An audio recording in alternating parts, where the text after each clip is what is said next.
అనుకోకుండా తీసిన వీడియో వైరల్గా మారింది. అదే అహ్మదాబాద్ ఎయిర్ ఇండియా విమాన ప్రమాదానికి సంబంధించిన వీడియో కొన్ని నిమిషాల్లోనే వైరల్గా మారింది. ఇంతకీ ఈ వీడియో తీసింది 17 ఏళ్ల బాలుడు.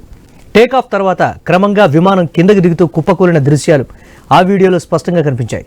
ప్రమాద కేసు దర్యాప్తు చేస్తున్న స్థానిక క్రైమ్ బ్రాంచ్ పోలీసులు బాలుడి వాంగ్మూలాన్ని రికార్డ్ చేశారు.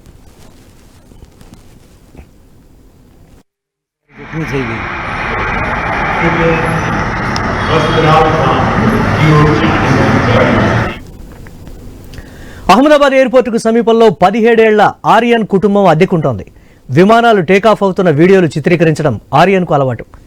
జూన్ 12న వీడియోలు తీస్తున్న సమయంలో ఊహించని ఘటన చోటు చేసుకున్నట్లు ఆర్యన్ మీడియాకు తెలిపాడు. వీడియో రికార్డు మొదలుపెట్టిన 14 సెకన్లకే విమానం కుప్పకూలిందని, ఆ ఘటనను కళ్లారా చూసి ఎంతో భయపడినట్లు వెల్లడించాడు. ఈ వీడియోను మొట్టమొదట ఆర్యన్ సోదరి చూసి నాన్నకు చెప్పింది. ఆ విమానం కూలిపోతోందనే విషయం తనకు తెలియదన్నాడు ఆర్యన్. ఆ ఘటన అత్యంత ప్రమాదకరంగా మారడంతో అక్కడ ఉండకూడదని ఆర్యన్ అనుకున్నాడని, భయంతో సరిగ్గా మాట్లాడలేకపోయాడని ఆర్యన్ సోదరి పేర్కొన్నారు.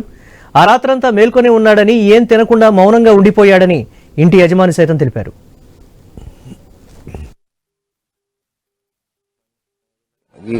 पास्ती जाए तो वीडियो उतारू तो मारे दोस्त ने बतावी એટલા માટે मैंने वीडियो उतारू तो विमान जતું હતું તો એરપોર્ટ છે તો એરપોર્ટ પર ઉતરે છે એવું લાગ્યું હતું મને.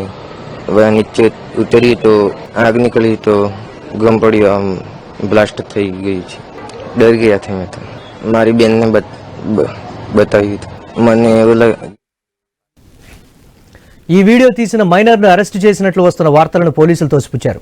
వీడియో చిత్రీకరణకు సంబంధించిన వివరాలను ఆర్యన్ వెల్లడించాడని, తండ్రితో వచ్చిన అతడు సాక్షి కింద స్టేట్మెంట్ ఇచ్చాడని చెప్పారు. తండ్రితో పాటే అతడు కూడా వెళ్లిపోయాడని, ఎటువంటి అరెస్టులు చేయలేదన్నారు పోలీసులు.